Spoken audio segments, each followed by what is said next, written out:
Continuamos, amigos y amigas, a través de Luz Radio 102.9, emisora de la Universidad del Zulia.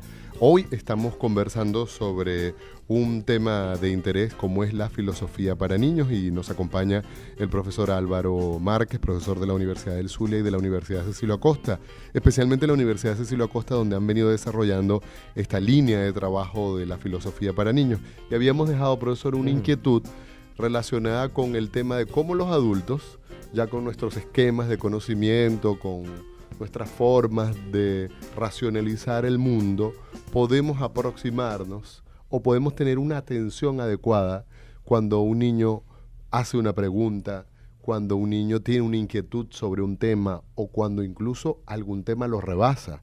He leído en la literatura infantil latinoamericana, especialmente de los últimos años, que los escritores abordan temas como la muerte, la guerra, el tener que salir huyendo de un país, y que a veces esos temas desbordan también a los niños, ¿no? ¿Cómo ponerse frente a un niño y tener unas respuestas adecuadas o tener también unas preguntas adecuadas para esos niños? Claro, por supuesto. Bueno, ese es uno de los desafíos de la modernidad, ¿no? Y de la crisis de la modernidad, o sea, el tema de la deshumanización del hombre y la falta de futuro para la humanidad. Y precisamente quizás una de las alternativas que podamos presentarnos para superar este problema que tenemos entre manos, que es el tema de la destrucción del planeta y la vida humana, es mirar un poco, vamos a decirlo en términos como que proporcionales, un poco más que mirar hacia arriba, que estamos cansados de mirar hacia arriba, como mirar un poco hacia abajo y ver quiénes viven un poco más al nivel de una estatura hacia abajo, como son los niños. Entonces, ahí lo que se trata es que el adulto, digamos, reaprenda a escuchar al otro. Hay siempre una preconcepción, un prejuicio de que el niño es como un ser inferior, del que el niño es un ser inhabilitado desde el punto de vista de sus condiciones o facultades racionales, porque el niño en ese momento, incluso hablando de edad, el niño quizás hable bien, pero ni lee ni escribe. Entonces hay una especie de idea que hace suponer que el niño no es un ser racional, que está en el mundo y que está en un entorno que lo está animando, que lo está estimulando, que le genera sensaciones y percepciones. Entonces yo pienso que una reeducación por parte de los adultos es lograr ese encuentro con el niño en un universo de sensaciones, de sentimientos, de voliciones, de afectos, que es el mundo en donde el niño registra su condición humana. La idea, cuando decimos que el niño no es racional en el sentido lógico-deductivo, es porque el niño aún no ha fabricado hasta ciertas edades esas lógicas con las que se formaliza el mundo y se positiviza el mundo. Pero el niño siente el mundo, lo percibe, lo aprende, y lo aprende de un sentido, como dicen estos estudiosos, de carácter casi poético, estético, imaginario, porque el niño está pensando con las imágenes del mundo. Entonces lo que no tiene todavía es el código cultural de esa imagen, como cuando hablamos no tiene el código cultural de la lengua. El niño aprende a hablar y habla y hacerse entender cuando es capaz de codificar el universo significativo de esa lengua y genera el contacto con el otro. Pero mientras tanto no se puede decir que el niño no piensa y no habla, entre comillas, sino que es un ejercicio poco a poco. Entonces la recomendación sería, si se puede hablar en términos de recomendación, es que tenemos que aprender a escuchar a los niños. Tenemos que aprender a ver cómo los niños se sensibilizan frente a los problemas e incluso cómo los niños generan respuestas alternativas a esos problemas. Yo recuerdo una sesión de niños en la escuela Pichincha, en la Bajita de Pichincha, que es un colegio público donde los niños de abajo son, digamos, entre comillas, normales, pero los de arriba son niños sordomudos. Y como un niño sordomudo que vive en el barrio me contó la muerte de un compañero de estudio en una pelea, digamos, una vendetta de delincuentes, de muchachos del barrio, de muchachos drogómanos, ¿no? Y cómo él se dio cuenta de que él para eso no tenía una solución, porque no entendía por qué a los niños se les podía matar de esa manera sin ninguna justificación. Entonces la pregunta del niño era qué hacer para que el niño tuviese derechos, derechos políticos, derechos ciudadanos, derechos económicos, un poco lo que se está haciendo ahora en América Latina con respecto a la reivindicación de derechos humanos del niño. Entonces esa preocupación, decía el niño que era sordo-mudo, y tenemos una traductora, él decía que para tratar de no morir en un barrio, lo que había que hacer era estudiar para hacerse médico y regresar al barrio para curar el barrio. Fíjate tú la alternativa de un niño, ¿no? O sea, la identidad de un niño con su medio, cuando en otras circunstancias el niño lo que aspira es a salir del barrio con una profesión y nunca más regresar al barrio.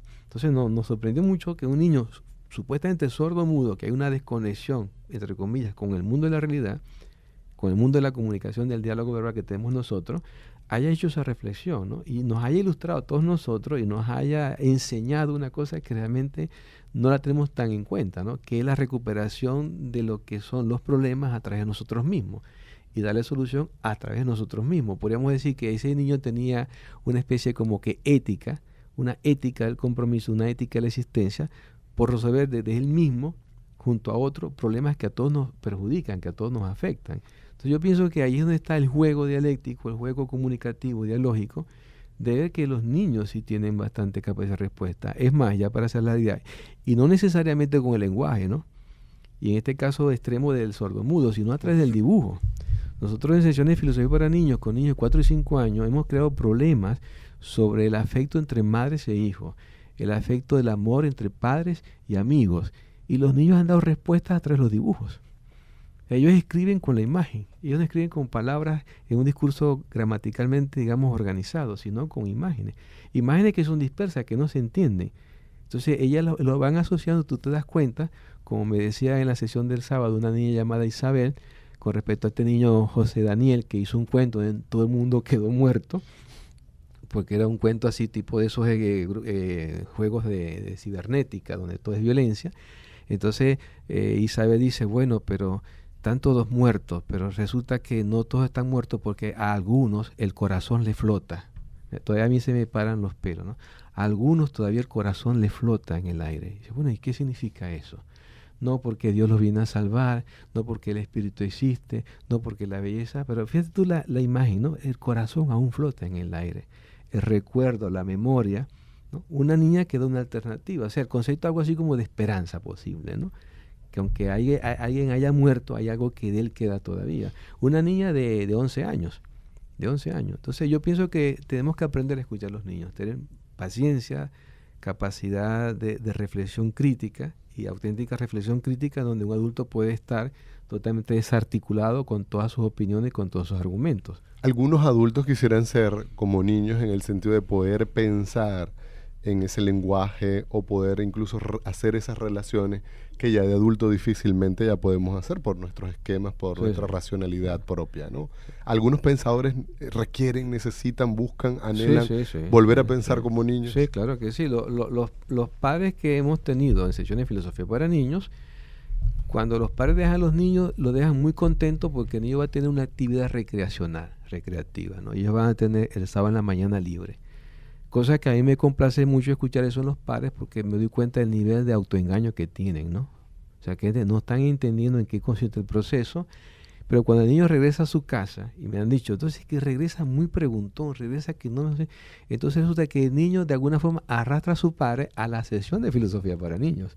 Y hemos tenido, no es lo usual, pero sí hemos tenido padres que van cediendo a las inquietudes del niño, que son capaces de tener esa apertura de saber qué está sucediendo en la vida de sus hijos. Y hay padres que se integran a las sesiones de filosofía para niños. O sea que ahí no hay la edad de porque sea padre de un niño, de otro niño, ni porque tenga 40 o 50 años, ¿no? La sesión de filosofía para niños es abierta a una forma de pensamiento en donde todos creamos racionalmente cosas para compartir. Entonces hay como una especie de interacción muy significativa porque el adulto de alguna forma simplifica su experiencia racional y se pone más en el sentido común de las palabras con las que el niño enuncia el mundo. Entonces es muy interesante, ¿no? Muy interesante esa experiencia. Claro que sí, eso es posible.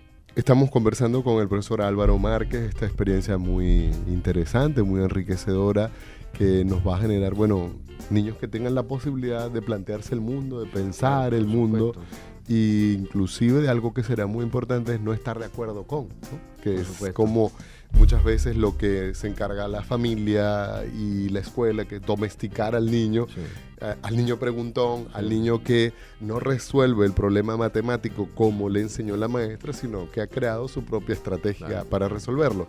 Nosotros hacemos la pausa y ya venimos a la última parte en esta conversación con el profesor Álvaro Márquez.